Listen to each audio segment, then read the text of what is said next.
मैं बोल रही थी हाथ उठा के जोर लगा जयकारे लगा लेना। एक बार दोनों हाथ ऊपर करके जयकारा हो जाए। हाथ ऊपर करके तो संकेत देना तो मैं समझ जाऊँ आप सबको जयकारा लगाना है जयकारा, ठीक है। तो दोनों हाथ ऊपर करो आप सबको। हाँ अब जयकारा लगाना है भैया, मैं दोनों हाथ ऊपर करो तो बोले साचे दरबार की अरे बजा ले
बताओ भैया हो एक ताली बजा के ठेका में दीदी मन दे का आप मन भी दे हो तो काबर नहीं बजा हो जी मन ताली बजा के देखो ना अने कहावत तो मुझे याद आते गावत गावत ऐसे कहन जे मन ताली बजाते थे मन बोली तो बड़ा ठन कहावत बोलत में ना वो दावा पुरखा चलते आ तो कहावत था।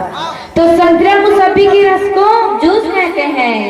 क्या कहते हैं संतरा मुसब्बी के रस को? दीदी माँ तो फूस ने बोला था, जोर से बोलो भाई। तो संतरा मुसब्बी के रस को ये मीना बात जूस कहते हैं। और जो ताली ने बजाया इसे कंजूस नहीं, बहुत बड़े महाकंजूस कहते हैं।